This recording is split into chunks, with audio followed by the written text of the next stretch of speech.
and omniscience. May they experience happiness, be separated from suffering, and swiftly I will establish them in the state of unsurpassed, perfect, complete, and precious Buddhahood. Dagla dang war je pe dra, no par je pe ke. Thar pa dang tam che kien pe bar du cho par je pe tam che ki so je pe. Manam ka dang nyam pe sem chin tam che de wa dang den. Dug now dang drill your du lana me pa yang dag par zog pe chang chu ren po che to par sha. Action, Bodhicitta prayer. Thus, until I achieve enlightenment, I perform virtuous deeds with body, speech, and mind. Until death, I perform virtuous deeds with body, speech, and mind. From now until this time tomorrow, I perform virtuous deeds with body, speech, and mind. De che du sang ma ge ki bar du lu na yi sam ge wa la ko. Ma she bar du lu nyag yi sam ge wa la ko. Du de ring ne sang te ni ma sang da sam gi bar du lu na yi sam ge wa la ko.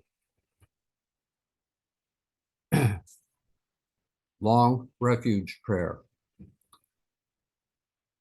We take refuge in the kind root and lineage lamas. We take refuge in the deities of the mandalas of the yidams. We take refuge in all the exalted Buddhas. We take refuge in the perfect Dharma. We take refuge in the excellent order of the Sanghas. We take refuge in all the noble Dakas, Dakinis, and Dharma guardians, possessors of the eye of wisdom.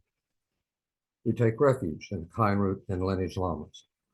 We take refuge in the deities of the mandalas of the yidams. We take refuge in all the exalted Buddhas.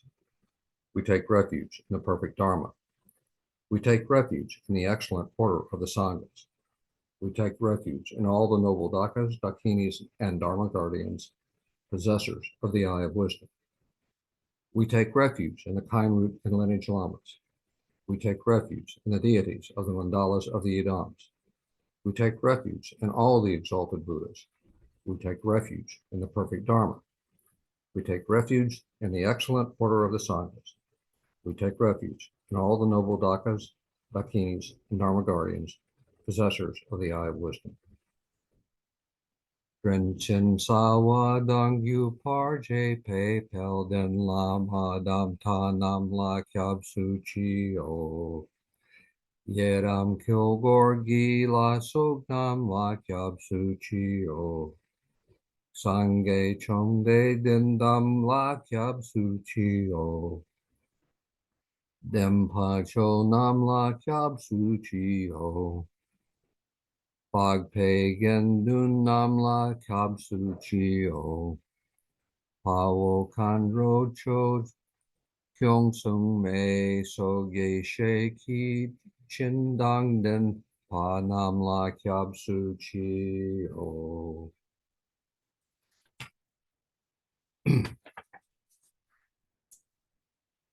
Taking the Bodhisattva vow. Until I attain the heart of enlightenment, I take refuge in all the Buddhas. I take refuge in the Dharma, and likewise in the assembly of the Bodhisattvas. As the previous Buddhas embraced the enlightened mind and progressed on the Bodhisattva's path, I too, for the benefit of all sentient beings, give birth to bodhicitta and apply myself to accomplish the stages of the path. Until I attain the heart of enlightenment, I take refuge in all the Buddhas. I take refuge in the Dharma, and likewise in the assembly of the Bodhisattvas. As the previous Buddhas embraced the enlightened mind and progressed on the Bodhisattva's path, I too, for the benefit of all sentient beings, give birth to bodhicitta and apply myself to accomplish the stages of the path. Until I attain the heart of enlightenment, I take refuge in all the Buddhas. I take refuge in the Dharma, and likewise in the assembly of the Bodhisattvas.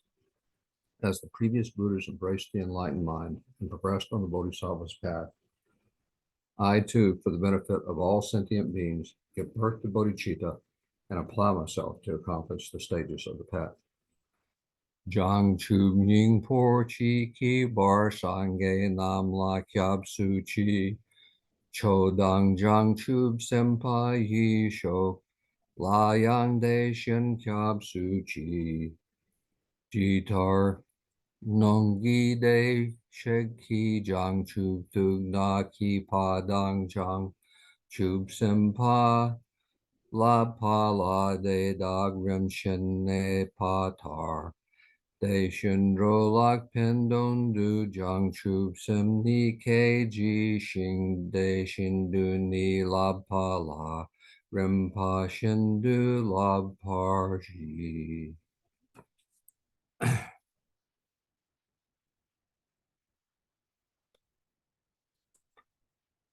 Short refuge prayer.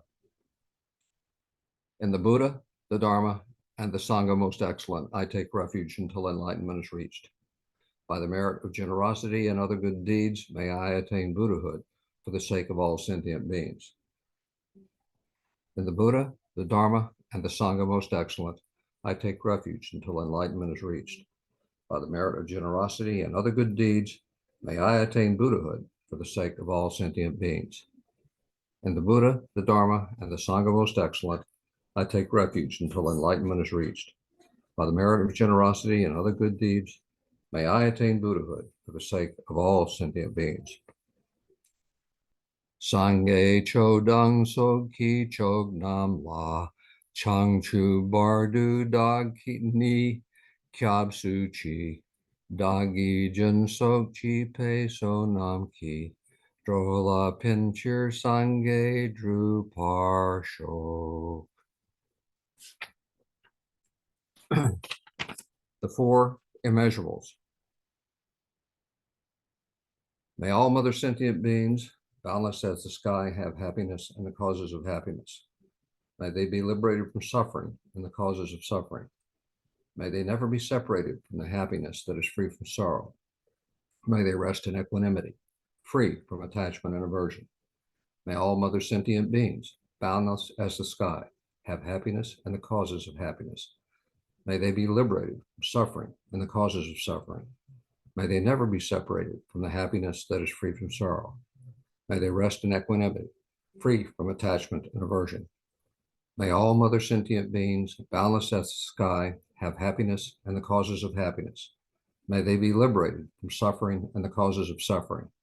May they never be separated from the happiness that is free from sorrow. May they rest in equanimity, free from attachment and aversion. Ma nam ka dang nam pe sem chen tam she de wa dang den de wei yu dang den par jor chi. Dug nao dang dug nao gi gu dang dra war jor chi. Dug nao me pe de wa dang mi dra war jor chi. Ne ring chak dang ni dang dra wei tang yom le ne par jor chi.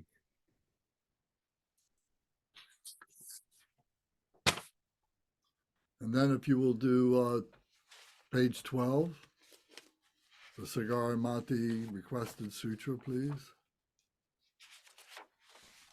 Just in English.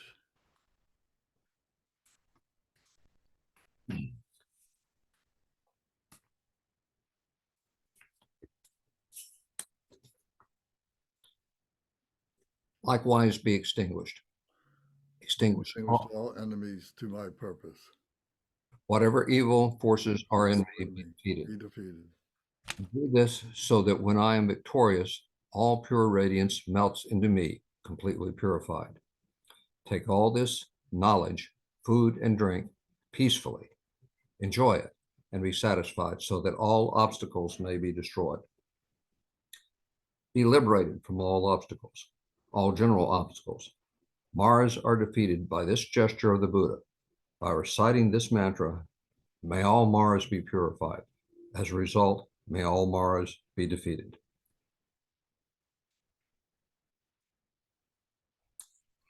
Very good. Thank you, Gary. Thank you. Any comments or questions? Everybody good with that? Okay. So what we've been talking about on Monday nights, this past session that we've been engaged with, I think tonight might be the seventh of eight sessions. We've been talking about developing a practice and what that practice is. So we talked about doing these opening prayers. We talked about the 4 thoughts that turn the mind to the Dharma. We talked about the stages of meditation, meditating on love, loving kindness, of compassion, bodhicitta.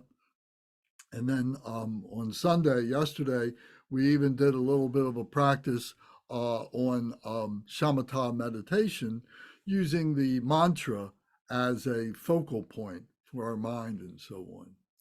So rather than go into more talk about the shamatha, and we need to do practice in it and so on, but I think we also need at this point to be have a support of understanding what it is that we're doing, why we're doing this a little bit more.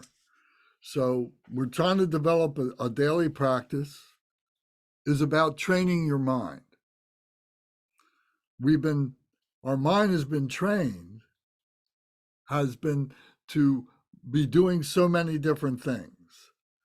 And what we're trying to do is to break through our monkey mind, to develop one-pointed mindfulness. So all this is leading up to helping us to develop the support of that one-pointed mindfulness. That one-pointed mindfulness still has things that are happening in there. You know, as we're trying to develop it, we may be able to hold it together for 5 seconds or 10 seconds before some thought comes into us and so on. So it takes work to be able to put that together. It takes a plan, it takes a routine, it takes a commitment to be able to do all that. So this mindfulness is what we're trying to generate, to keep us from this constant grasping at all these thoughts that we have. So in the beginning, we developed the establishment of these prayers and the recitations to harness our wild mind that is jumping around like that. And what our goal here is that we experience enlightenment through several different methods. One is through study. We can study our way to enlightenment. And we have to have a very positive attitude. We have to have a very positive place in which to work. We have to have a very positive set of books to study or teachings to study and so on. But, you know, for most of us, we need a little bit more human connection. We need to have support. We need to have a teacher with us to help us to do that. So that study can be receiving teachings, listening to the teachings, and then applying it to the books when we have time in our own place, and to be able to develop our own contemplation of what this all means. So we can contemplate our way to enlightenment, you know, by going through and thinking about all these different various things. And as we go, we're exhausting all these possibilities. We've come to the realization, well, I still haven't received, I still haven't achieved enlightenment. I've been studying these books, I've been doing this, but I still haven't gotten there. You know, but we continue to do it, and we're trying, we're contemplating, but then we might get to a point where we've exhausted all the different possibilities of our contemplation, and then we just rest. We're just calm. We're just peaceful. And at that point, that's when the meditation begins.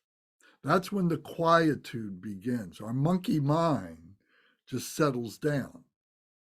So all this study, all this receiving teachings, all this contemplation, all this listening and so on, all this processing, all this, all leads to that peaceful, rested mind. So And so, as I say, that's when we reach the meditation. We have that experience that we don't realize that we're having it as we're having it. That's how we know that we had it, because when we come out of that, because we're still ordinary beings who have had the benefit of a meditation experience. And when we come out of that meditation experience, our little mind, our intellectual mind, catches up with what was our big mind, because that meditation is opens up our big mind, our heart mind. And then we say, oh, there it was. And we begin to build on that as that experience can deepen, can widen. We can see more wisdom in there. We recognize that we have this connection point, not only with each other, but with all the Buddhas, all the enlightened ones, all the Bodhisattvas. So it's an experiential event that happens. We have to open ourselves up to the experience. So all this other study, all this contemplation is leading up to that point where we can exhaust all of that and say, okay, this is something that's even beyond our human comprehension, something that has to be experienced with our heart center. What do you think of that? Does anybody have a problem with that? What doubts do you have about that? What experience do you have with that? Lance, I am so consumed with fear, and I'll be courageously honest in saying that. I read this thing on the internet today about what it's like to be wealthy and then become homeless, and I have kids, and these fears eat at me, and I can't imagine through any amount of meditation and study becoming so at peace that I am not plagued by these fears, many of them irrational. And I'm not saying I don't want to achieve that. I'm just saying it's a doubt in my mind I could ever get there, being honest. Well, having said that, I mean, do you have an aspiration for that? To be homeless or to be No, enlightened? no. Yeah. Well, I don't understand. Are you making a connection with being a meditative practitioner and being homeless? Are you making that connection?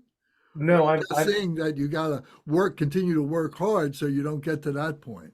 right. I've got to continue to always be Oh, on top of my game and do whatever I'm asked of by my employer, so that it's never a possibility. I guess that's so then you don't defeat yourself by stop paying attention to the mundane stuff. exactly. Well, there is a balance there. You're right. Yeah. We have to be practical about this, and whether or not we can attain enlightenment in this lifetime is we can say that's a pretty big ask to be Yeah. able to do that. Yeah. And there's perhaps a better way to explain what I'm saying is I hear of certain practitioners, certain monks in Tibet who just they don't care what happens to them because they're so at peace, and there's zero fear, and getting to that point seems very amazing to me versus where I am right now. That's probably a better way to put it. Okay, but do you think that stops you from moving in that direction? No. Okay, and that's healthy. That's fine. That's fine. That makes sense. Anybody else have an experience or have thoughts or doubts or something that you want to discuss about this? I have doubts. I've been hearing you many times talk about these meditative experiences, and I never had anything like that. Okay. Why do you think that is? I don't know.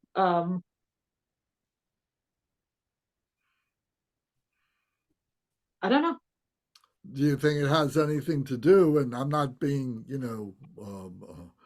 I don't want to be too harsh or anything like that, but isn't it a question of being able to commit to this system and to be able to commit to the process of training our mind? And to do that, we have to develop, we talk about the daily practice, which is what we're really focused on right now, but then have that when we get that stable, and we're doing that regularly, but then to engage in weekend retreats and then maybe week-long retreats and so on, to be able to grow that mindfulness where there's more and more depth in that meditative state. You think it has anything to do with that?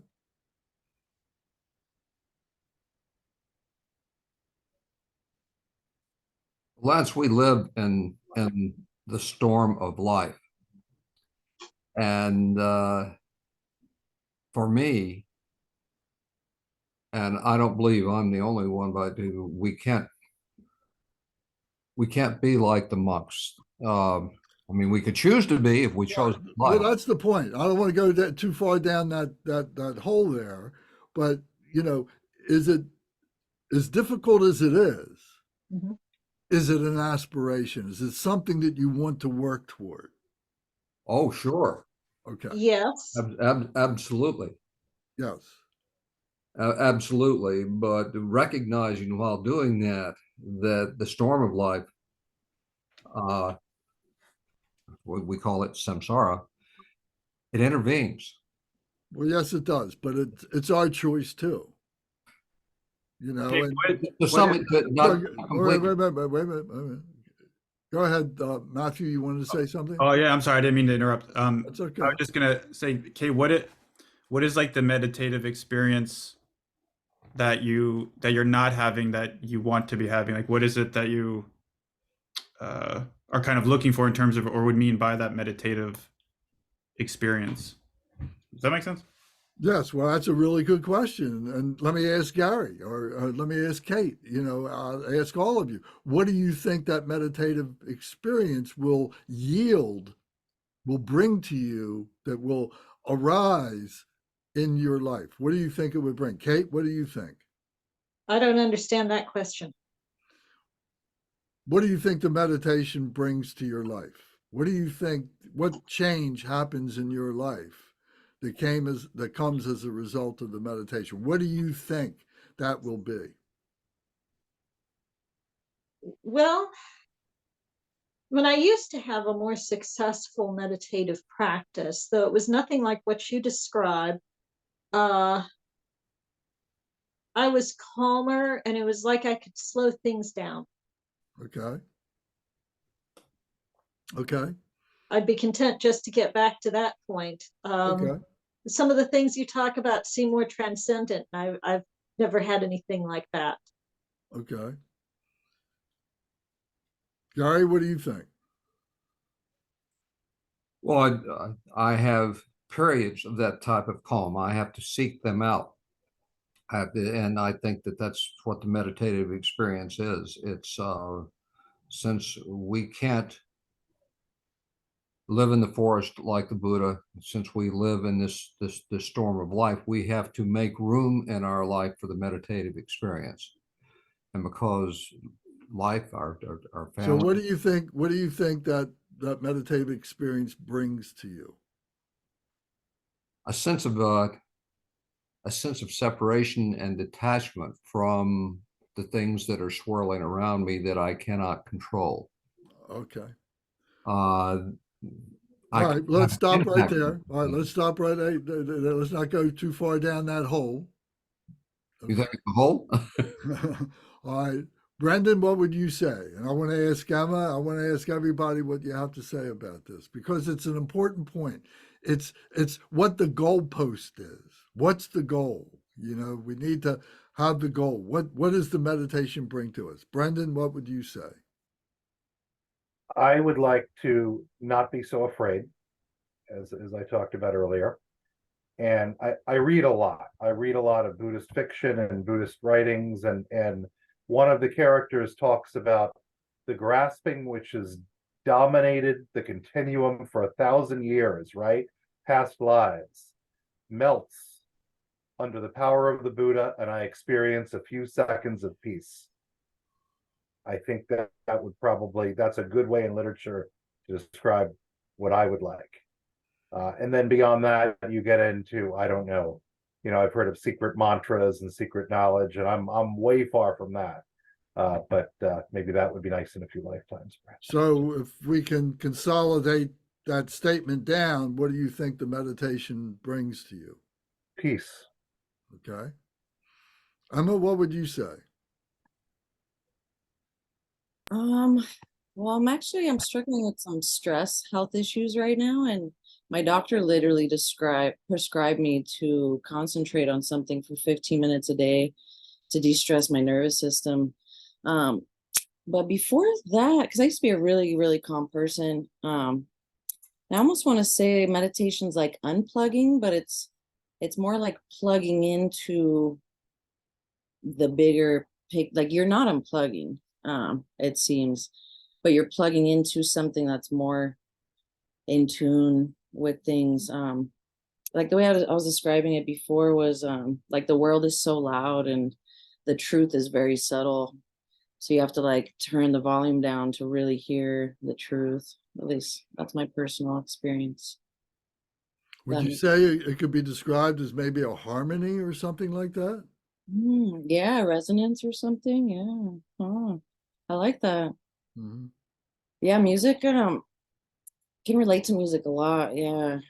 I like that harmony. Because yeah, it's not changing anything. It's just being, and that's my stress thing is like, oh, I shouldn't be this way. And they're like, you have every reason to be this way right now.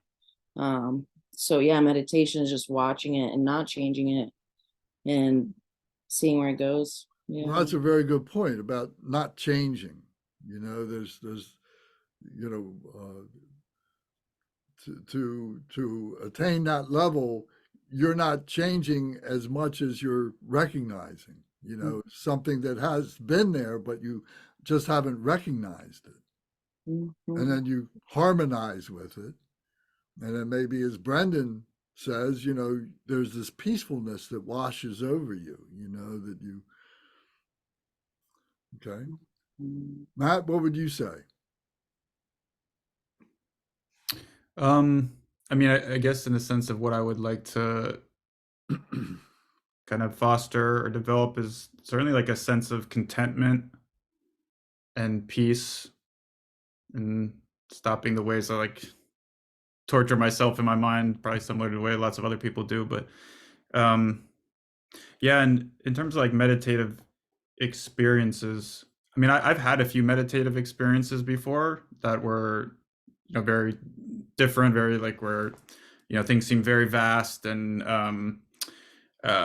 like doing some practices, like self-inquiry. I don't know if you're familiar with like Ramana Maharshi, or it's very much like giving yourself pointing out instructions kind of thing, like who am I, where am I, who's doing this kind of thing that like turn the mind back in on like that sense of self. And so I've had a few experiences like that where it seems like things are just like very big and it's almost like everything is like within the awareness, within the conscious, and those type of experiences. One of which was really very beautiful, amazing experience. One of which was kind of terrifying, to be honest. But other than that, like I'm not like a skilled good meditator. I mean, everyone probably says that, but like I've a lot of difficulty with focusing my mind and stuff, like really bad monkey mind things. But I guess that's kind of what I see as like the steps overall, is like getting some kind of sense of contentment and stopping these cycles of things that are just making me unhappy that I do over and over and over again. Yeah. And I mean, one thing you said that I don't know as much, I don't know about or have doubt about is, no, then later you said it's kind of a step, but like whether someone can like really have these kind of things through just like intellectual pursuits, like through just like study or learning. I don't think that someone can like really transform their mind just through that in these kind of ways. I mean, maybe that's possible. I don't know, but Well, with our limited minds, we can't say for sure that they can or they can't. oh, for sure. I don't know, of course, but that's So we kind have of my to. take on So it. we have to always leave that door open, And for somebody, it may be possible, and for the rest of us, it's not, or something like that. But all the information is there. It's a matter of recognizing it. That's this point that I'm trying to make now, is this recognition of what is natural, who we are, what that natural state, what is that natural meditative state that we should have as our goal that we're thinking about. Let me ask Karina, what do you think? Can you answer the question? What do you think is the goal? What do you think is the result of the meditation?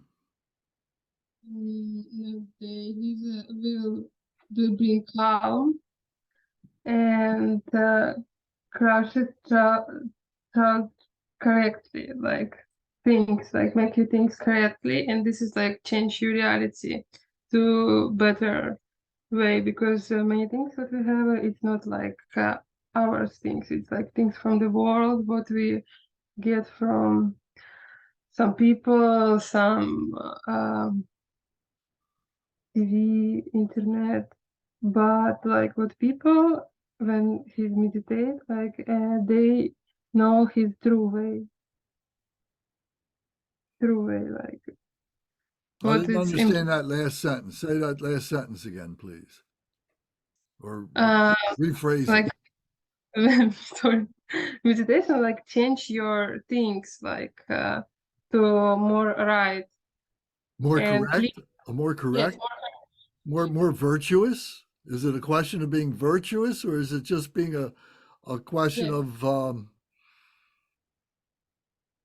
of being on the right path or something like that? Yes, right path. Okay. And what's that And path lead you to? The path is like a roadway, is and where do you think that you path leads you to? it's like about last chakra. You just calm your energy to the up, and there it's true. Like there it's you true, and your like transcendent reality, and it's like everything into success to you, and you're divine. You come more divine, human, sure, like from meditation. More holy. Holy, yeah. Okay. All right. Gavin, what would you say? What do you think is the goal of your meditation? The goal of the way I perceive meditation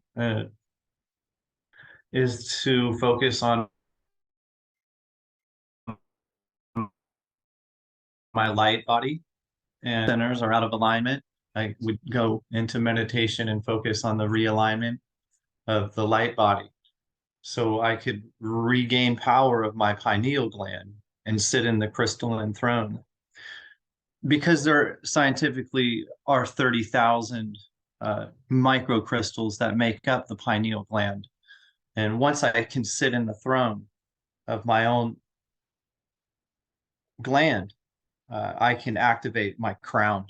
And then through that, I become attuned with past lives and future lives, and really get the download of where my next move is, like whether that is coming to me from a higher source, or it's just my full self activated because of the alignment of the light body and the sitting in the pineal throne and then putting the crown on. I could ascertain the best trajectory of the next movement through samsara.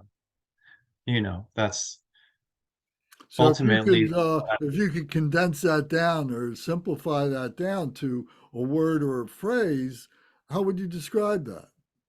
Zen, to move through reality in Zen, as if I'm meditating completely every day, and every behavior I am is in complete harmonistic Zen, for knowing that I breathe with intention, I walk with intention, I eat with intention, I think with intention, and paying respect to the self. I meditate on which chakras are out of alignment. If I am sensing anxiety, then perhaps my crown is not in the center. Or if I'm sensing fear, there's the lower chakra must get realigned, and it's all through the spine and this light body that is the human form. Okay. Mine comes from a more mystical background, you know. Yes. And you clean your mind from negative thoughts. It's also like very important because you don't have this negative emotion, Yes. but it's like take so much your power and energy every day, and you think clear, and all you think happen very, very faster, like in reality. Okay. Lance, can I ask a question? Sure. He was talking about chakra alignment and the pineal gland, and of course his response seemed to me to be very scientific, and I'm wondering if he's thinking about meditation as a way of releasing melatonin, which is what the pineal gland is associated with. And was that what he was, meditating and through meditation generating a greater release of this calming chemical, which is natural to us through the body? Was that his process? Well, I don't know. We'd have to ask him, but I think I I just don't want to did. go too far down that hole. It's Well, I just want to know what he meant. And what was To happening. be in Zen, the word Zen is to be meditating while you are alive and you not even sitting down. well, Everything. isn't that called Satori? Satori. That's what they If call I the can state. summon up, That's what they call the state. That's the object of Zen. That's the result of Zen. Is to have the Satori experience. interesting. So look that up. SATO. So the melatonin, yeah, that's very interesting. I'm not sure how to explain it, but Well, let me kind of circle It's back. like same. What's that? What'd you say? Same Karina? like samadhi. Samadhi. It's like It's samadhi. a It is Zen. Satori is the Japanese version, the Japanese word that they would use for samadhi. Yes, or Mahamudra, or Dzogchen. Yeah. But I want to circle back because quite some time ago, Gary and I had a conversation, and we talked about the quietude. He brought up the word the quietude, and I love that word. I thought that was great because in that state of meditation, there is this quietude. You can be in the midst of sitting on the median strip on the beltway with traffic going down in all directions and horns blaring and motorcycles going by and everything. But if you're in that state of quietude, none of that is interfering with that quietude, that peacefulness. And that becomes an analogy, that's a metaphor for what Gary was just talking about, all this stuff that's happening in life and so on. This stuff has always been happening in life and will always continue to happen in life. And it's a question of our being able to be able to compartmentalize it and not let it affect our quietude, that peacefulness. So I think peace is generally accepted as the one word that kind of gives us a conceptual idea without too many combinations of possibilities of what this meditation mind is. It's peaceful. It's quiet amidst all the other stuff that is going on. And we don't have to have a whole bunch of lives to have that. We could have that now by whatever degree we can do that. But if that's our goal, then we have something now to work for. Can we say to ourselves as we're going through all these different processes, of meditation and so on, does this give me peace? Do I have peace as a result of this? Or is this giving me anxiety? You know, is this creating a fear within me? Or am I recognizing this as something I can't have? Am I envious or jealous? You know, so we look at the poisons and so on, so we can analyze it by that. And depending on what our answer is, you know, depends on, you know, where we need to be focused and so on. So we need help doing this. For us to do this by ourselves is very difficult, very frustrating, because our monkey mind is driving us in different directions. We want these different things. Plus, we're complicated by our sense of, well, am I wasting time? Am I not doing this right? And do I need some outside help? Do I need some constructive criticism to help focus me on what my chore is? What is my work to become enlightened, to have this meditation mind? Does this make sense? Can you relate to that, what I just said? Does that make some sense? Yes. So that's what the Dharma is all about, you know, is being able to explain to us the stuff that we are fixating on, you know, but at the same time to show us what it is that we should be fixating on, or how we overcome those things that we are erroneously fixating on, to be able to calm them down so that we can have the result that we're looking for, which is that peace. So one way of doing this is, of course, is reading and studying and hearing about the biographies of those who have had these experiences. I mean, that's a really great thing to do. We read about the Dharma, you know, which is all the system, you know, all the structure of all this. But to hear other people talk about it and what their experience has been is very enriching. You know, it gives us a great deal of comfort and confidence that we can attain this ourselves. That here are testimonies of ordinary people who have employed these teachings, used these teachings, and have had a result that, yeah, I'd like to have that result. So one of these things, one of these techniques of learning about the great beings is this 37 practices of the Bodhisattva. So this was written by this monk who lived, you know, 700 or 800 years ago. And it has obviously stood the test of time, but it gives us an idea of what it is to be a bodhisattva. So let me refresh our memories on that. Here we are, we're ordinary people. We're beginners on this path of the Buddha Dharma, what we call the Buddha Dharma, to be awakened.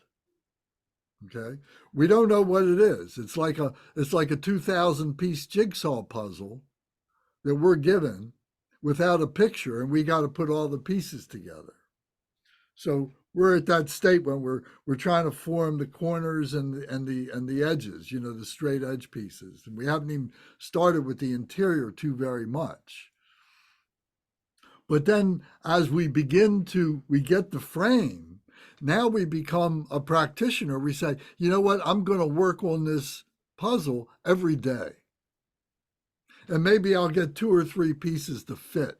Remember, you got 2,000 pieces to work with. So maybe I'm going to establish a routine where I'm going to sit down for a few minutes, whatever time I can commit to, and I'm going to try and put a few pieces together. So that's a practitioner. That's what we do as a practitioner. We're going to regularly engage in practice. And we've been building up to say, here is the practice that you should start with. There's other systems that maybe you would feel better with, and you're welcome to do that. But if you want to follow this system, here is the way to do it. You know, and if you do this, over time, you're going to have some success. You're going to start having breakthroughs. You're going to start having clarity. You're going to start having moments of peace. If that's our goal, you're going to start seeing moments of peace if you follow this. But if you don't follow it, or all you do is find fault and doubt with it, it's not going to work for you. You gotta break through. You gotta make the commitment. So that's a practitioner. Then, as we break through, and now we find this peacefulness, we find all this symmetry, we find all this clarity in the way all this is working. Everything's beginning to line up. I can say that these things came because of these things happening. I can see the causality of this. I can predict that things will happen because I can understand the causality. I can understand the actions that I need to take, and I can predict the results, whether they're good results or they're bad results. So this is being one who is in union. This is called a yogi who is a male, or a yogini who is a female. We're in union. We've broken through the part of being a practitioner. That's not a question anymore.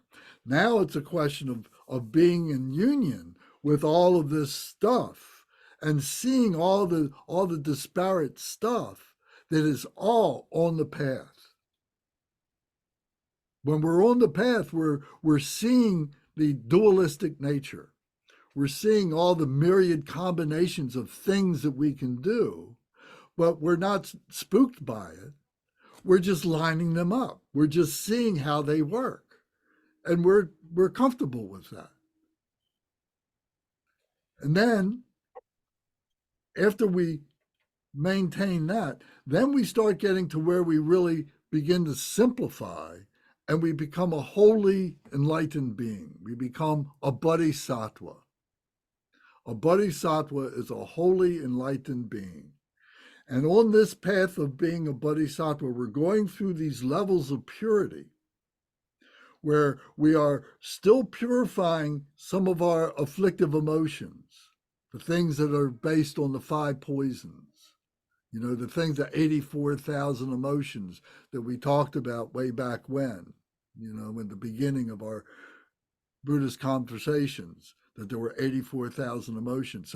So now we're on this path, this Bodhisattva path of really purifying the very, very subtle elements of those afflictive emotions, the doubts, the confusions, so on like that. And then we also are working on the purification of wisdom. What it is to be wisdom, what it is to have wisdom, what it is to recognize wisdom within ourselves. And this wisdom is, we first recognize it as being a human being with our human brain, but then we start experiencing it with our heart center, and we start recognizing it with our brain, and we start seeing that this little mind and this big mind, we start seeing as one mind. So this is the purification of the obscuration of wisdom, we would call this. And as we do that, or we're going through these levels now of being a bodhisattva in order to be able to do that. When we're able to rest, all of that, that's what I've talked about, this resting, we have that peace. We've been having moments of peace throughout all of this, but it hasn't been stable. It kind of comes and goes. We may have it for, a day or two, maybe a week. It's like being on vacation sometimes. You come back from your vacation and, you're really buzzed out. You don't want to get back into work and all this stuff that you have to do again. It's kind of like that, So we have this peace. We're working on this peace. We've seen these glimpses after glimpse of this peacefulness and so on, and then finally there's this threshold that we can cross over to become the Buddha, to become the awakened one. That we all have that Buddha nature within ourselves, but it's so subtle that we don't recognize that we're conflicted with all the stuff that is happening to us in this life. We're either distracted, we're seduced, we're challenged in so many different ways by all that stuff, and we wind up talking about all that stuff and thinking about all that stuff, and we totally miss the point of that subtlety, of that peacefulness. So then the question becomes, well, how do I stabilize that peacefulness? How do I make that more and more real? Well, to help us to do that, we can learn about the Bodhisattvas, the 37 practices of the Bodhisattva, who is on that path to purify all these finer subtleties and so on. So that's what we're going to start to talk about tonight. Does anybody have any questions or comments about what I just said? I had a comment. There's an antidote book. Can you hear me? Yes. There's a book. It's called The Empty Mirror. And it's about experiences in a Japanese Zen monastery. And it's about a Westerner's experience coming to embrace Buddhism, but in Japan, and how he attained enlightenment. Chogyam Trungpa Rinpoche, author of Cutting Through Spiritual Materialism, says the empty mirror should be very encouraging for other Western seekers. Sure. That's just for helping maybe those listening to understand. There's a book that could that sums up. There's another book called Glimpse After Glimpse by Sogyal Rinpoche that is great. That is very much like that. There's lots of books like that, So I encourage you to take a look at those things, because we can all give you 2 or 3 books names and everything, but sometimes, when you go to the bookstore or go to a library, you just see a book, you see a title, and it just kind of vibrates for you, and you say, well, let me take that book. And that's, call that the spiritual spontaneity connection or something like that. And it becomes a great book for you to read. So I wouldn't want to deny you that opportunity by saying, oh, well, you got to read this book or you got to read that book. Go find your own books. Yes. I have one more thing to say, that number 37 is the first prime number that when it's reversed to the number 73, 73 is also a prime number. And it's really powerful, the number 37. And trying to figure out why 37 Bodhisattva practices instead of any other number. That's a heck of a good question. I don't know. That's a great question. That's a great question. I used to be more of a scientist. I used to do astrology and numerology and do all that kind of stuff and everything. And I gave it up many years ago. But I didn't negate it. I just said it wasn't necessary anymore. True. It just became a whole of time. I just putting time into it and so on. And Buddhism has its version of that called the Kala Chakra. The Kala Chakra teachings are those scientific teachings in Buddhism. Where the calendar is explained and all these signs, these zodiac signs and all that kind of stuff and all the scientific investigation. So Buddhism has all that too. And it's very easy for me to get seduced in that because I love that kind of stuff. But at the same time, I say, no, keep it simple. Go for the peace.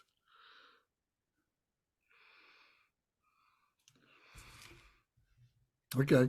Anybody else got a comment that I can step on? Lance, you were talking about the goal of meditation earlier, and there was something that reminded me of that I was reading, the author's Weiner. And by the way, I want to read both those books that Gavin and Lance talked about. But he's in Bhutan exploring the happiest places on earth. Bhutan, of course, a very Buddhist country. And he's talking to a guy there whose name is Karma, coincidentally. And Karma is talking about the West and contrasting his experience with the West. And in the West, I think it's power and money, right? That's the pursuit of happiness, power, money, and pleasure. And Karma talk, he says, I have no such mountain to scale. Basically, I find that living itself is a struggle.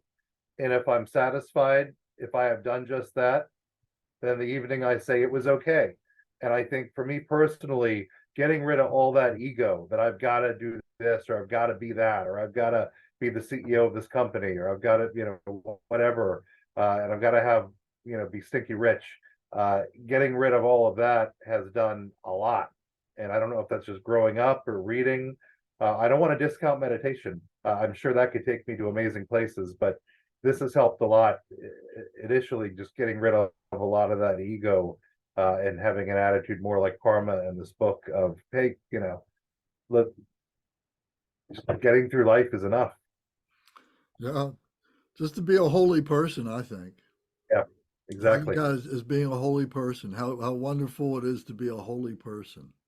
Yes, very And much it doesn't so. matter whether you're a Buddhist holy person or a Christian holy person or a Jewish holy person or Islamic, whatever, just to be a holy person is all those things together. I think is a wonderful thing. Okay. I'm sorry. Yeah, no, go ahead, Matt. I was gonna ask you this like privately, but maybe, and then if it seems like it's gonna derail us, please just interrupt me or tell me. But like because I think it might be relevant in terms of what we're talking about. But what I was gonna ask you is like about my own practice, because kind of how I'm going about it, and the question is this how I should be doing it, or is there like this isn't the best? But I've been like really just because like we've been building up all of these things as part of the practice.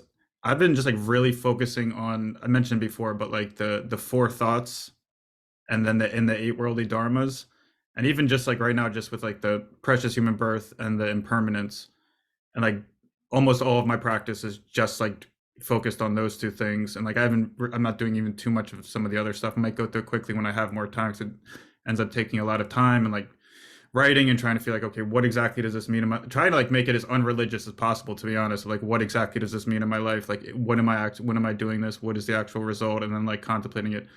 And for me, it's like, at least how I'm thinking about it now, I might do that for the next several months or something, just for me, it's like all the eight worldly dharmas is just what gets in the way of everything. And I guess my question for you, like, is that a good way to go about it? Or maybe that ultimately might not be, because I don't know. That just kind of was my intuition to do that this time around practicing. It's a progression. And I think with doing that is great, but I think doing it after you do the motivational prayers. Yeah, I do that. Motivational prayers have a lot of power. Yeah. So the four thoughts that turn to mind come after that. Yeah, I do the prayers first. All right, then great. And do you do the dedication at the end? Yes, yeah. Okay, well that's really great. And when you're ready, you move on. You go to the next step after that, but you don't give up doing the motivational prayers, and you don't give up doing the four thoughts that turn the mind to the Dharma. You don't stop doing them. Right. You may do them quicker. Yeah. You don't spend as much time with them, but then you go to the next part that requires your attention. So yes, so you're doing the right thing. From okay. There's not a downside to that I'm not thinking of or something. Okay. From our point of view, that's the right way. That's the way we do it. Okay. If I can add, if it's helpful, I've been trying to sleep the same for a while, but like I'm from a culture that's a nice blend of East and West. And it seems like the West like needs this one answer, like that's what they're looking for. There's one answer for everything. And in the East, we're really comfortable with like, oh, we don't know. Like mysteries are very okay over there, if that makes sense. That's correct. You're absolutely right. That's really interesting. Yeah, no, that's absolutely right. And the East and the West coming together, that's one of the great gifts of the East that will help the West tremendously, to give up this idea of the singularity, West is so solution oriented, and solutions aren't bad in and of themselves, but sometimes it implies to some people that there is an end to a process. And one thing that Buddhism has meant to me is that it's an unending type of journey. And it's based on the idea that we can know. It's our destiny. We are the masters of the universe. That's ludicrous. I had a quote. That was the basis for the establishment of this country and its Western movement, the manifest destiny thing, which was a horrible thing. So the Buddha is not the master of all of the Buddha is the master of the relative. And by way of being able to rest in the absolute. Remember, we were talking about it yesterday, we talked about it weeks before, that there's the relative truth and there's the absolute truth. So the Buddha, the awakened one, is the master of the relative, because the Buddha, the awakened one, is the space in which the relative is hung, for lack of a better word, is suspended or is floating or is part of it or something like that.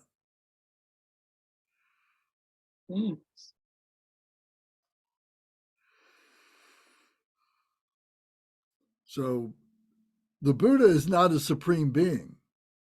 The Buddha is not a creator. And to get specific about the words, a religion speaks to the idea of a supreme being. It's man's relationship, human beings' relationship with a supreme creator, a supreme being. And we're supplicating and praying and doing all that, to the supreme being who can change our destiny with, a gesture of a hand or something like that. And of course, in Buddhism, it's a philosophy of the self in being able to let go of all these attachments, all these aversions to this relative nature that we are in, and being able to let it go as being permanent, to no longer see it as permanent, to let it go, to be able to say, well, I don't know. There's many possibilities. It could be any one of those possibilities, whatever it is. And I don't know, but I don't have to know. I'm just a human being, which is a great thing at one level, but at another level, it pulls us back. So we need to be able to recognize the gifts of being a human being, but then not to hold on to them and to let them go, so that we can transcend to whatever that other dimension is, or dimensions, or something like that. Does that make sense? So our process of going through this is enabling us to be able to do that letting go, to be able to identify that which is holding us back and be able to say, oh, I got to let that go. Gavin, did you want to say something? Or are you just gesturing that you like that? Yeah. I was waving at Zara. Oh, okay. Excuse me. You guys can chat if you want. Okay. All right. So anyway, so good points. I find these kind of discussions very good, very healthy. Sometimes by hearing what we say, is revealing to us our habitual tendencies. And the function of a teacher is to sometimes to say, okay, I got you, but we don't need to go down that hole. Excuse me if I'm stepping on anybody's ego here, but I don't mean to. But sometimes we just got to stop the confusion and say, okay, I can't allow myself to go down. It's bad enough I got that thought. Let me find out how I can transcend that thought. So that's what we're trying to do. So that's the function of the spiritual friend, is the one who sees that, who understands that, who has experienced something and can see that we just keep going around this spiral that is focused downward instead of a spiral that goes up. So sometimes you just got to say no.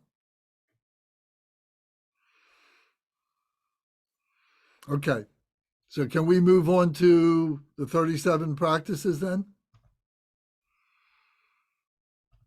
Everybody can see that, I presume. If you have any questions or comments, just turn your microphone on and come right in.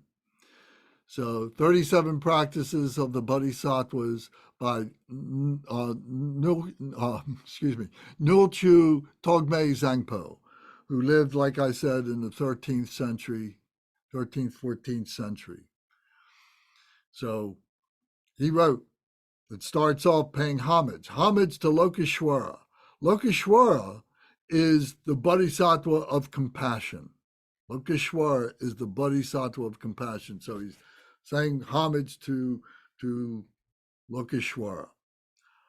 I pay constant homage through my 3 doors to my supreme teacher and protector Shenrezig, who, while seeing all phenomena lack coming and going, makes single-minded effort for the good of living beings. So I pay homage to my 3 doors. What are the 3 doors?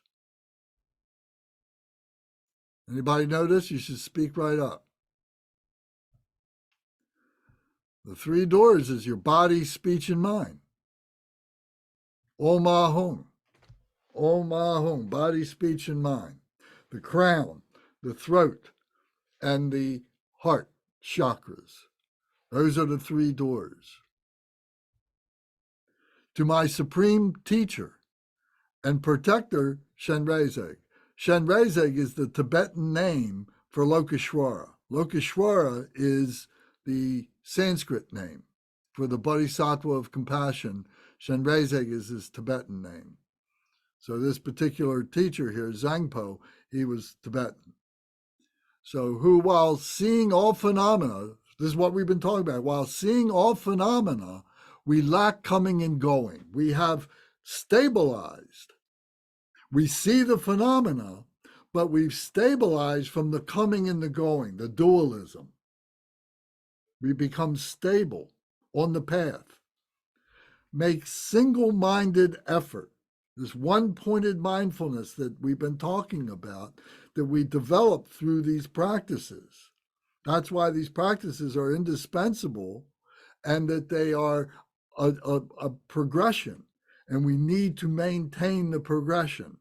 Otherwise, it will break apart at some point. Under stress, it'll break apart. So makes this single-minded effort for the good of living beings. The function of a bodhisattva is for the benefit of other beings, for the liberation of other beings. It's not a selfish motivation for oneself to attain liberation.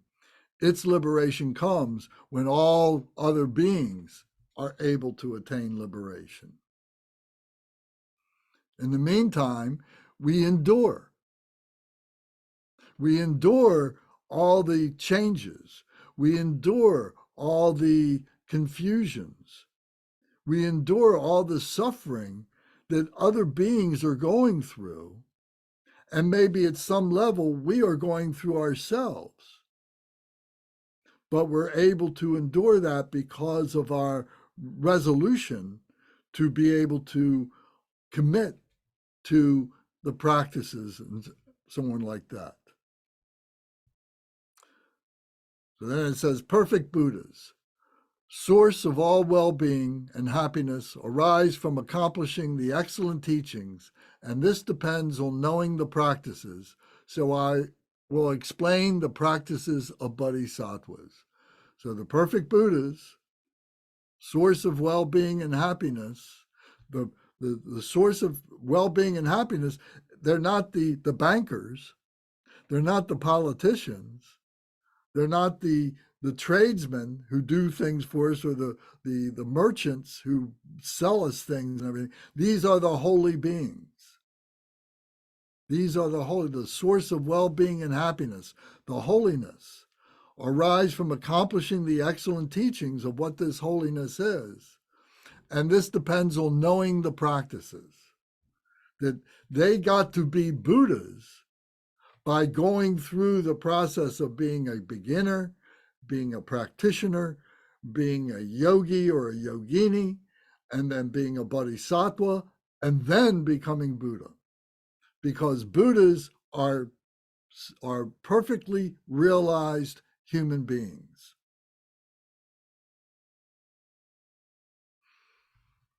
So the practices are what got them there. So I'll explain the practices of the Bodhisattvas, the holy enlightened beings. Bodhi means enlightened. Bodhi means enlightened. Sat is a being, and Va is a holy being. The enlightened holy beings, Bodhisattvas, a Sanskrit word, or 3 words. So the first one, it says, having gained this rare ship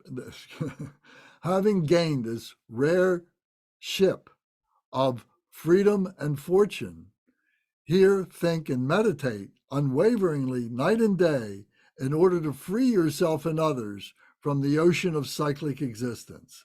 This is the practice of bodhisattvas. So this is basically everything that we've been talking about tonight. You know, this rare ship of freedom and fortune. Remember yesterday when, if you were with us, and we were talking about the 12 links, and we saw that boat with the man and woman in it, and we saw the pilot who was guiding the boat, and they were on this waterway. So this rare ship of freedom and fortune, that's what this is talking about. That's the metaphor. To hear, think, and meditate. So here, we're listening to the teachings. We're contemplating, we're thinking about what they mean, and we're meditating that we are allowing ourselves to transcend into the experience of what they are leading us to, unwaveringly, day and night, 24 hours a day, in order to free ourselves and others from the ocean of cyclic existence. The ocean of cyclic existence is the wheel of existence, the wheel of samsara that we've been talking about on Sundays, the 6 human realms. This is the practice of the bodhisattvas. So it doesn't say I only do it 1 day a week. It doesn't say I only do it for 2 hours on that day. It says I do it all the time. So this is the first thing. This is a foundation that it becomes a lifestyle. The rest of our lives, we commit ourselves to become bodhisattvas, to whatever degree we can do that. You know, it may be just glimpses that we have of that during the rest of our life, and that's great. It may be that we progress to being a practitioner, maybe to be a yogi or a yogini, maybe even to be a bodhisattva, and maybe even to be a Buddha. But I will do that. The second is, attached to your loved ones, you stirred up like water. Attached to your loved ones, you are stirred up like water. Hating your enemies, you burn like fire. In the darkness of confusion, you forget what to adopt and what to discard. Give up your homeland. This is the practice of bodhisattvas. So this is one of the, second thing that's being said here, but this is one of the things that a lot of self-defeating people will cling to. They will go right to this and say, oh, I can't do this. I'm attached to my family too much. Oh, I hate my enemies so much, I have to burn like fire. I have to continue the conflict with my enemies. Oh, I'm just not aware of what's going on, and I'm never going to be aware. I'm just going to remain in darkness of confusion.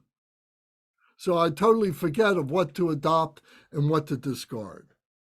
I don't care, it doesn't matter to me. And I'm going to remain in my homeland.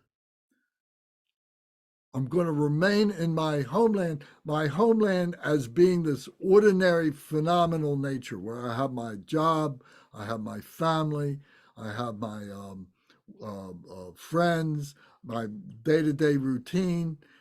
Give up that homeland is what this is saying. Give up that homeland and practice the Bodhisattva practice of creating your Buddha field.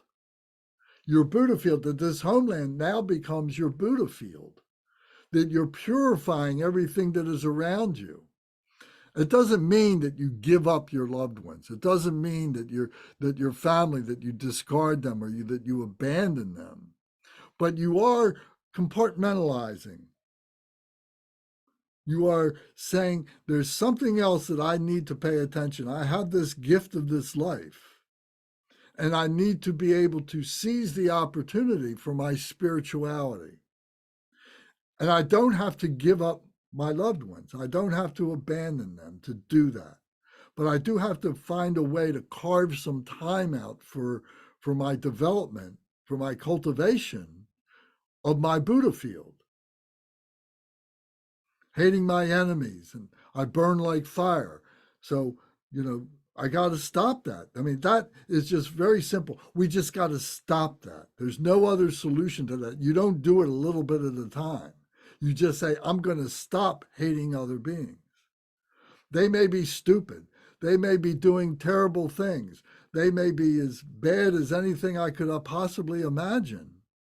But I have to recognize that they are like my mother, in the sense that all beings are like my mother. That I have to develop the love for these beings. I may not like them, but I got to find the love, and I got to stabilize the love for them, just like I would do for my mother. In the darkness of confusion, you forget what to adopt and what to discard. We talk about that in the Four Thoughts that Turn the Mind to the Dharma when we're talking about karma. That we say that we learn what it is that we need to take up in our lives and what it is that we need to discard, what we need to give away, what we don't need or just lay down. Not that we're giving it away, because if it's bad for us, it's going to be bad for somebody else too. So we just need to put it down. We just need to stop that. So that's a process of what to take up, of what to adopt and what to give up, what to discard. This is the practice of the Bodhisattva. So you guys can print this. I sent this to you in the WhatsApp, so you can print this. If you want me to print it for you and mail it to you, please just let me know. Write me a note, and I'll be glad to print it and send it to you. But this is so important. You'll come back to this. I've been studying this for 20 some odd years. So the third one is, by avoiding bad objects, disturbing emotions, by avoiding bad objects, disturbing emotions gradually decrease. Without distraction, virtuous activities naturally increase. With clarity of mind, conviction in the teachings arise. Cultivate seclusion, This is the practice of the Bodhisattvas. So by avoiding bad objects, things that we want to have, things that we maybe can't afford, or things that we have to work extra hard for and we really don't need, egocentric things, by avoiding those bad objects, maybe it's, it's not totally non-virtuous, but they're things that our ego attaches to. The disturbing emotions will gradually decrease. If we get rid of those bad objects, our disturbing emotions will calm down. We're controlling these things by getting rid of these things. Our emotions decrease. Without distraction, virtuous activities naturally increase. So if I turn off the TV, if I stop having the conversations that make me angry or something like that, if I stop doing those distracting things, then what's going to come up, that I'm going to have more time for virtuous activities. I'm going to be able to study more. I'm going to be able to read more. I'm just going to be able to meditate more. I'm going to be able to contemplate more. I'm going to have more free time because I'm not following these distractions. And with clarity of mind, with the clarity of mind that comes from all this, conviction in the teachings arise. So the more that I'm following the teachings, the more that I'm applying the teachings, that there's more clarity, there's more understanding, there's more seeing that it's real. Remember, we talked about the three trusting faiths, the trusting and the yearning faith, that we have this yearning that there's something that is beyond all this mundane stuff. There's something beyond that. There's something spiritual that I want to understand. Then I trust in the teacher. I trust in the method. I trust in the books that are leading me in that direction. And then I have the clear faith that I have realized something. Oh, yes, this really does work. So with clarity of mind, conviction in the teachings arise, that clarity of the teachings. So to do this, cultivate seclusion. This is the practice of the Bodhisattva. So we need to be able to have a place that we can go to in our home, a room, a corner of a room, some time, a half an hour, 15 minutes, an hour, whatever you can do, cultivate that seclusion. Give yourself that peace to be able to develop that peace of mind that stays with you when you leave that secluded place. Maybe it's when you can go on vacation, when you can go to the Dharma Center. There's different things that we can do to give ourselves the opportunity to cultivate that seclusion. So this is a practice of a bodhisattva. Number 4 is loved ones who have long kept company will part. They write this very pithy.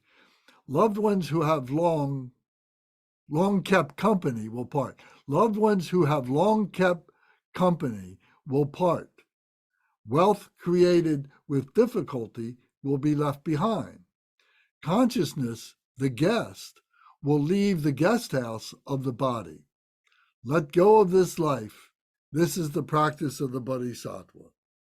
So this is another one of those very difficult things where, people go off, and say, oh, what does this mean? What am I going to give everything up? Am I going to cut my hair and go to a monastery? Do I have to do that? Well, we do it by degree. We do it a little bit at a time. Loved ones who have long kept company will part. We will lose friends. People will stop calling us. We will not even recognize, we will not even remember that they stopped calling. Because our time has been focused now on virtue, on wholesomeness. And those that were non-virtuous, those that were causing us problems or something, they'll leave. They'll say, oh, Lance isn't any more fun anymore. We used to have such fun. We used to be able to sit down and tell stories and drink and laugh and do all kinds of things and everything. But that goes away. Wealth created with difficulty will be left behind. So the things that we maybe really had to work for, that didn't come easy to us, that we didn't enjoy doing, but we were doing it for the sake of the money. We were doing it for the sake of the power.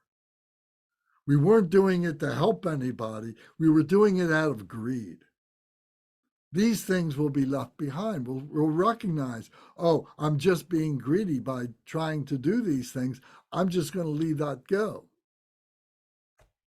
The consciousness, the guest, will leave the guest house of the body. So this consciousness that we're talking about, that this consciousness of our physical body. How much time do we spend on our physical body? The clothes that we wear, the hair, the way we comb our hair, that we go to the shop to get an expensive haircut or something like that, and the type of car that we drive, all these kinds of things, this consciousness of being in the body and making that the most important thing, this consciousness will leave the guest house of the body and then will become this spirituality. It will recognize this as spiritual consciousness rather than the physical or intellectual consciousness. Let go of this life. This is the practice of the Bodhisattva. So what that means is that we're letting go of this mundane, selfish life that is full of confusion, full of darkness, full of desire, full of all the negativities. And so we're going to let go of all that. We're going to hold the good stuff. We're going to hold the love. We're going to have compassion. We're going to have joy. We're going to have equanimity towards all beings. We're going to hold on to that. But we're holding on to it just because it comes naturally to us. It's not that we have to work at it very hard. So we're going to follow the path of least resistance. Does this make sense? Does anybody have any comments about these first four things? I mean, is this being helpful to you, you think? Yes, it is. Yeah. Can you see where this is kind of going? We're replacing some things in our lives with some very pointed, virtuous things. This is the goal. This is our goal. This is where the peace is. Matt, I was going to ask if you could resonate with this, like in listening to you talk about stuff over the last few weeks, do you feel some of that shifting for you? Yeah, starting to some and just becoming more aware of it, even if it hasn't changed, of just like, oh, this is the same thing that's keeping me suffering, with the, because I know you're practicing a lot with that too, with the four thoughts and everything. I was talking about it earlier too. Yeah. So yeah, what do you think for you? Yeah, like it was funny. I remember there was a distinct shift. I made a joke about this, but Saturday night became my date night with Lance to do movies. Like I no longer had any desire to do HBO, Game of Thrones. And I was Yeah. like, I wanted to hang out with Gary and Lance and watch Tibetan movies. Like it was like that was it. Like that was like a date in my calendar. It was really cool when I realized what was happening. I had no desire to binge watch reality TV. Yeah. We should resurrect that. Get back to Noble Film Night. We should. Noble Film Night, the 4 noble films. Yeah, that would be great. It's a great idea. Yeah. Yeah, we've got a collection of films that are really great. Okay. Any other comments or questions? And we'll press on to the next few of these 5 practices of Bodhisattva. Lance, could you Lance, say- Oh, I'm sorry, Gavin, please. Who I was noticed that speaking? this yellow book. Yes. It's written differently, but it still reads the same. Yeah, I said It's that. just Yeah. okay. It's a slightly different English translation from Yeah. the original Tibetan. Yes. And this yellow book, this is the one that I grew up with, so we still have a few copies of it left, and it's my favorite translation because that's what I first read, But there's several other translations that are very, very good. And that's what we're doing, a different English translation. Emma, did you want to say something? No? Not particular thing. Okay. I thought somebody else was going to say something. I was gonna ask Lance, can you say again? You already kind of spoke to it, but what they mean by the word homeland? I'm going back to number 2 with the giving up your homeland. That's always Just confusing me. your homeland, where it is that you live, whatever town it is, whatever community it is, what your family house and all that, it's giving that up for the sake of creating a Buddha field. You're transforming it. And you'll start collecting, my house is crazy, man. I got all these pictures and stuff like that because I love being in the midst of all that. It just reminds me of being, who I'm trying to be, a holy person, so I'm transforming my mundane house into a palace of spirituality. Okay. Yes, Thank you. Brendan. Number 2, attached to your loved ones, you're stirred up like water. That's one of the most beautiful things I've ever read. Because there's a big difference. I mean, we should all provide for our children, obviously. We should take care of them and love them. But there's a big difference between doing that versus what a lot of people do, which is what I do, which is worry excessively about them, right? And worry excessively about our ability to provide for them. So that really resonated with me. Yes. Yes. And that's what our families do, don't they? Yeah. Yeah. We love them, but they are just a pond of emotions. Yeah. Lance, I apologize. I have to step away for a second if you already covered this, but in the first one, I'm trying to find it. The first one? Yeah. Having the Where you're perceived. Oh no, it's not. It's even before that. It's in the first paragraph. While seeing all phenomena lack coming and going. So you, because you're a bodhisattva, see that all phenomena lack coming and going, but the rest of those of us that are not there yet cannot. Is that a good understanding? yeah, that they're still coming and going. Okay.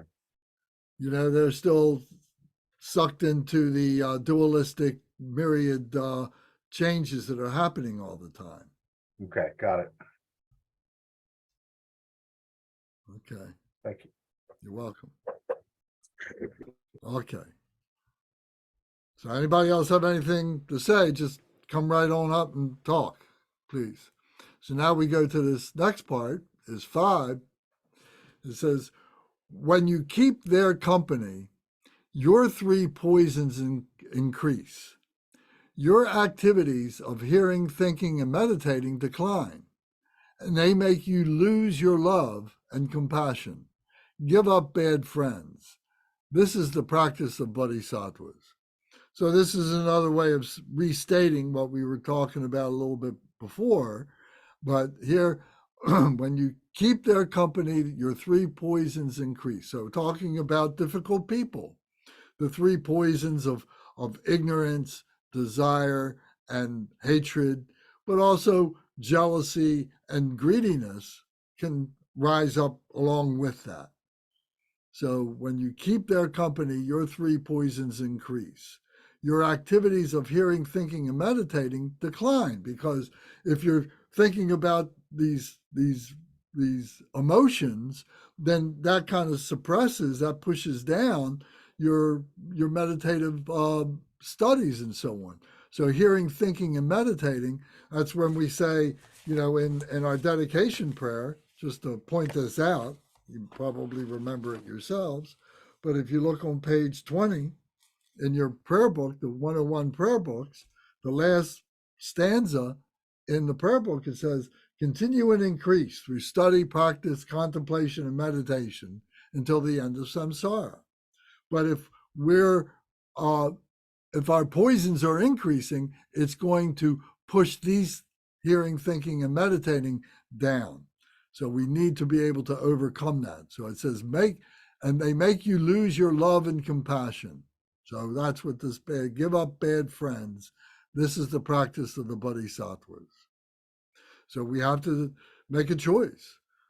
Sometimes it's a brother-in-law, sometimes it's somebody at work, and you do what you can for them. You send them love from your heart. You send them skillful means, method from your heart, compassion from the heart, but maybe you're not going to engage with them because all it does is raise up your anger. All it does is raise up your desire or something.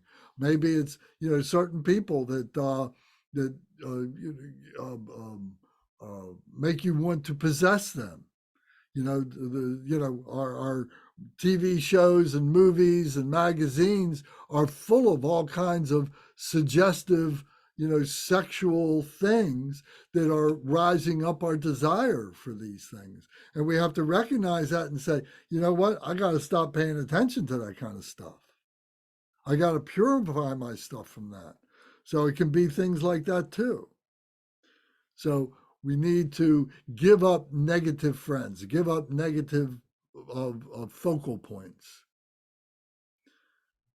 Number 6, when you rely on them, your faults come to an end and your good qualities grow like waxing moon. Cherish spiritual teachers even more than your own body. This is the practice of Bodhisattvas. So when you rely on your bad friends, your faults, wait a minute, what's this say? Oh, no, sorry. It says, when you rely on them, your faults come to an end and your good qualities grow like the waxing moon.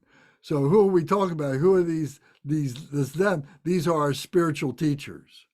So it's saying, rely on your spiritual teachers and your faults will come to an end and your good qualities will grow like the waxing moon.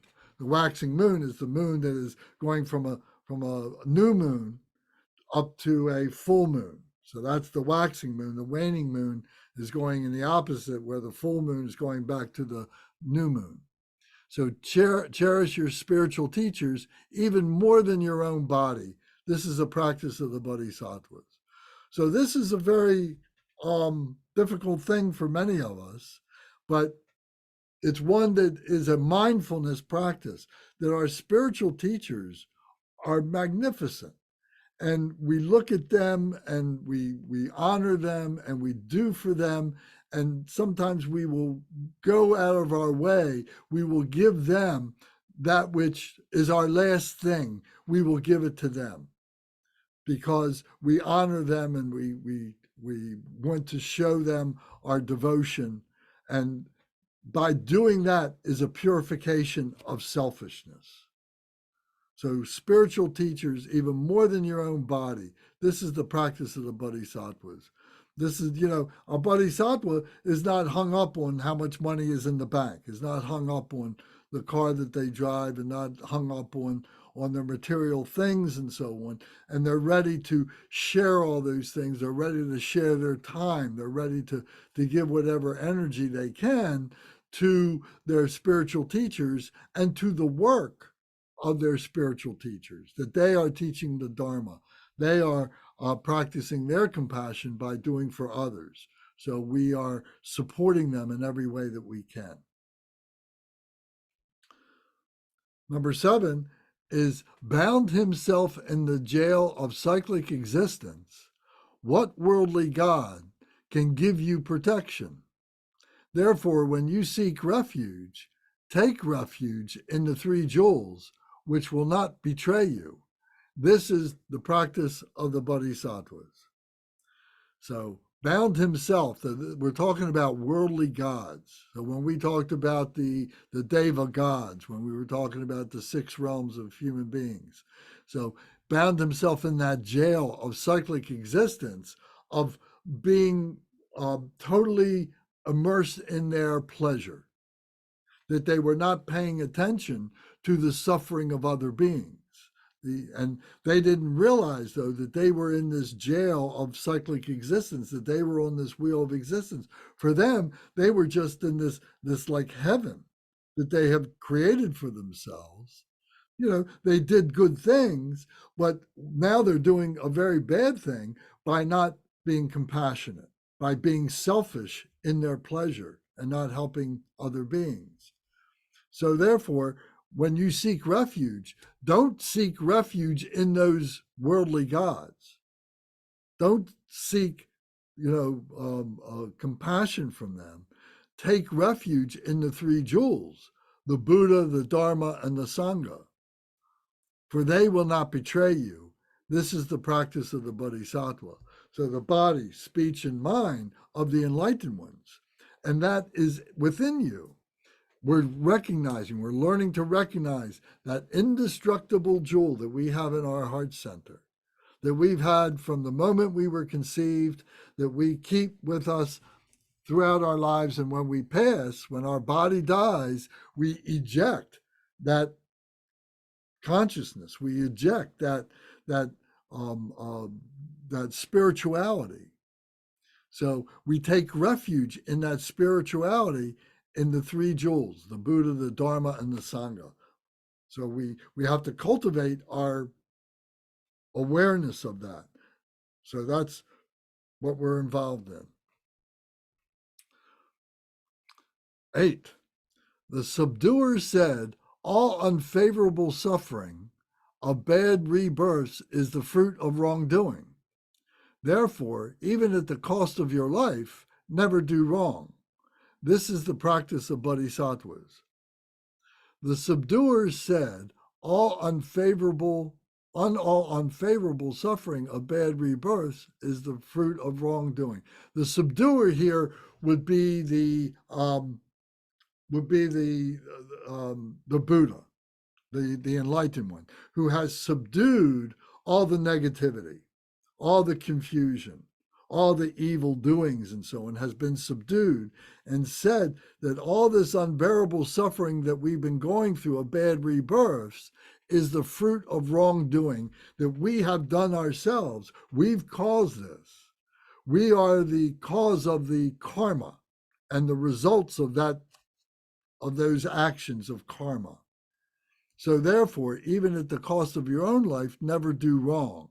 This is the practice of bodhisattva. So if we place ourselves above other beings who are doing us harm, and we say, oh, I can punish that person, I can kill that person.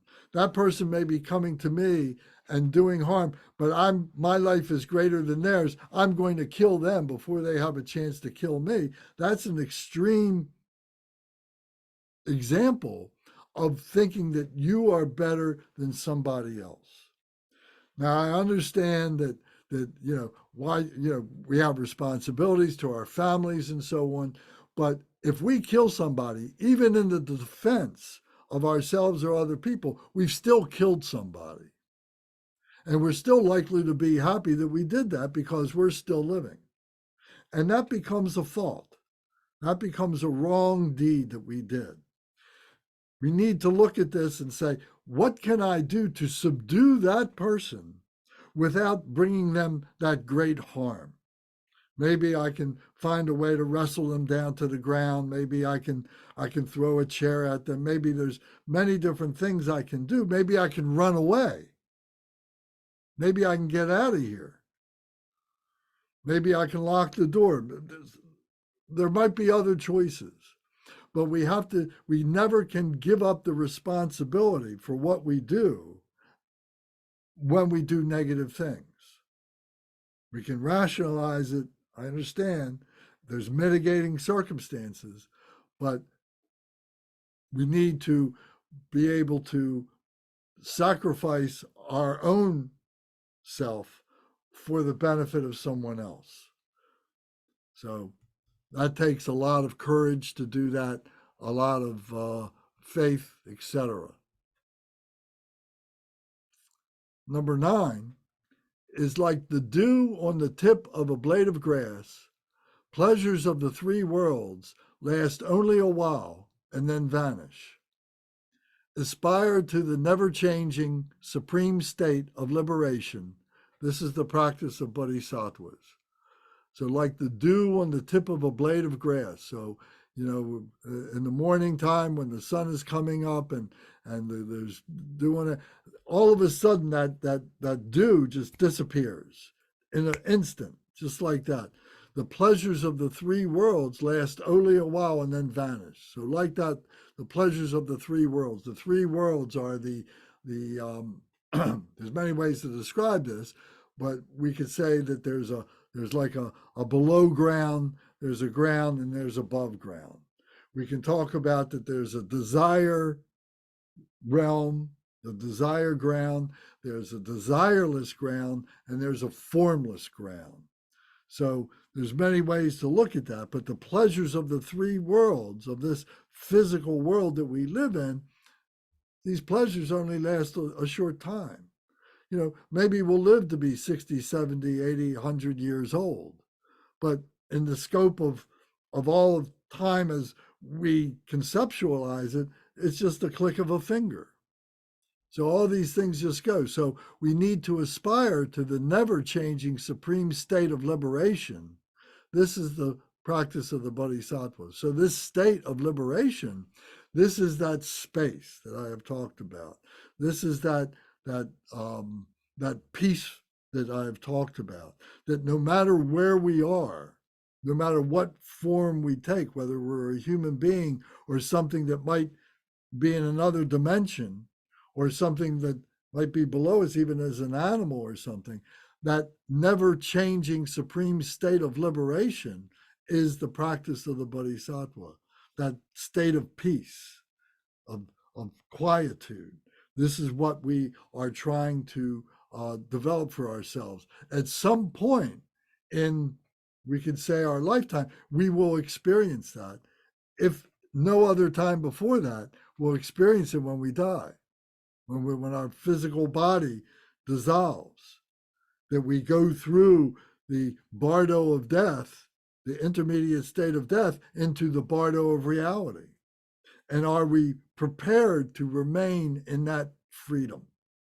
I know we've talked about this before, but here is being said to us again: aspire to the never-changing supreme state of liberation. This is the practice of bodhisattvas. And we can attain that level in this life as a human being. It may not be completely stable, but it can become so important that we're working on it all the time. We're aware of the possibility of it all the time. So I'm going to leave it here. So we'll come back to number 10 next time and continue this conversation.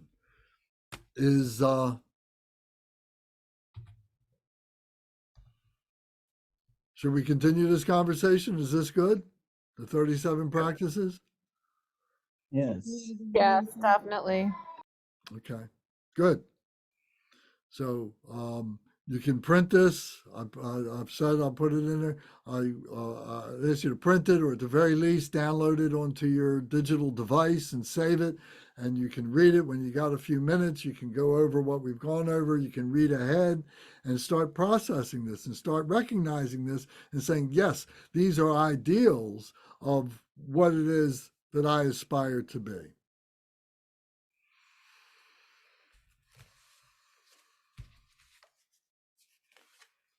Okay. Any other thoughts or questions now? I assume that the book that you recommended of the same name at the beginning, that has more content than just the PDF. Is that correct? It goes into more detail What, the little yellow book? No, the one, it's called the same title.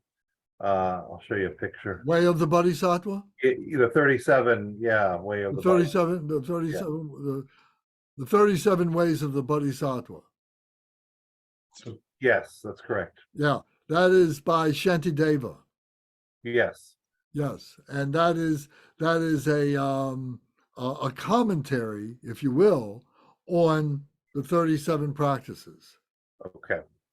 So yes, so that is a great book to read, and there's a great story behind that that we don't have time to go into right now, but I would love to. But yes, the 37 ways of the Bodhisattva is wonderful. That's a great teaching.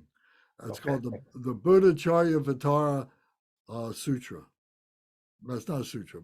The Buddhacharya Vitara. I have this little book too that I got like a very long time ago. I don't know if they sell them at the center or if there's ways of getting them, but it's a short little kind of booklet, and it's like Garchen. I guess it's like transcript of Garchen Rinpoche's teachings on the 37 practices. Yes. If people are interested, it's like really short and pithy kind of thing, but like an explanation of each. That's pretty cool. Yes, and that's Dharma Surya has that book and a number of other books. There's another one there that Kempo Semdup has done a commentary on. So yeah, so there's a lot of things that, that bookstore is really great. And downstairs, you need permission to go downstairs, but there is a lending library downstairs of books that people have donated to the center that you can borrow and take home and read as long as you want. And if you want to purchase them, you can make a donation and you can keep them. But if you want to read them, then bring them back, take some more books, you're welcome to do that. But they may not be in pristine, pristine condition. People may have made notes or something. But so you're welcome to do that. And there's a wealth of books there. There's English books, there's Vietnamese books, there's Zen books, there's Japanese books, Chinese books, all in those different languages. And there's children's books too. So if you wanted to share some of these teachings with your children, there are some picture books that have some stories in them that would be very good for you to familiarize yourself with and maybe share with your kids or grandkids. Okay. So unless there's somebody else have anything else to say? And our umze for the evening is Gary. Gary, would you do the dedication prayers and begin on page 18 and continue through to page 22, please? Everybody recite along with Gary. Lineage dedication prayer. Dorje Cheng, Tilopa, Naropa, Marpa, Milarepa, Dharma Lord Gampopa, Thogme Drupa, and Lord Drinkumpa, please bestow upon us the most auspicious blessing of all the Kagyu Lamas. By this virtue, may I achieve the all-knowing state, and may all who travel on the waves of birth, old age, sickness, and death cross the ocean of samsara by defeating all enemies, confusion, the cause of suffering. Bodhicitta, the excellent and precious mind, where it is unborn, may it arise. Where it is born, may it not decline, but ever increase higher and higher. I pray that the Lama may have good health. I pray that the Lama may have long life. I pray that your Dharma activities spread far and wide. I pray that I may not be separated from you. As Manjushri the warrior realized the ultimate state, and as did Samattabhadra, I will follow in their path and fully dedicate all the merit for all sentient beings. By the blessing of the Buddha who attained the three kayas, by the blessing of the truth of the unchanging Dharma as such, by the blessing of the indivisible Sangha order, may the merit I share bear fruit. The Korma prayer.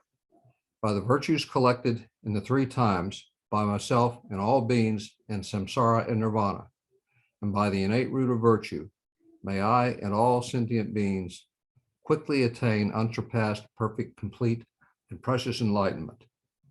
May the teachings of the great Rinpoche Ratna Shri, who is omniscient Lord of the Dharma, master of interdependence, continue and increase through study, practice, contemplation, and meditation until the end of samsara.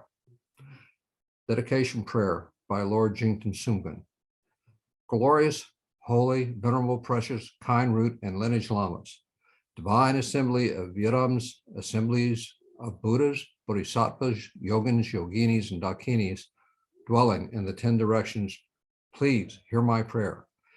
May the virtues collected in the 3 times by myself and all sentient beings in samsara and nirvana, and the innate root of virtue, not result in the 8 worldly concerns, the 4 causes of samsara, or rebirth as a Shravaka or Pratyeka Buddha. May all mother sentient beings, especially those enemies who hate me and mine, obstructors who harm, misleading Maras and the hordes of demons, experience happiness, be separated from suffering, and swiftly attain unsurpassed, perfect, complete, and precious Buddhahood. By the power of this vast root of virtue, may I benefit all beings through my body, speech, and mind. May the afflictions of desire, hatred, ignorance, arrogance, and jealousy not arise in my mind.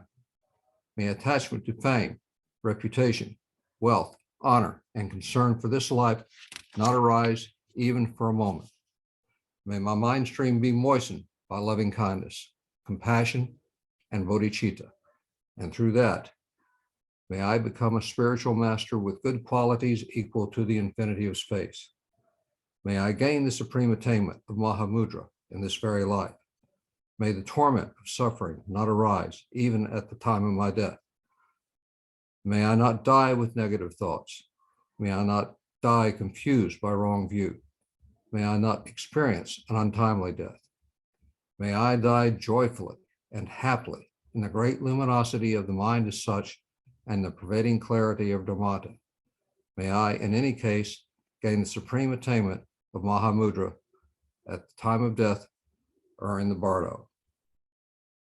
Om, Ah, Hong. Om, Ah, Hong. Om, Ah, Hong.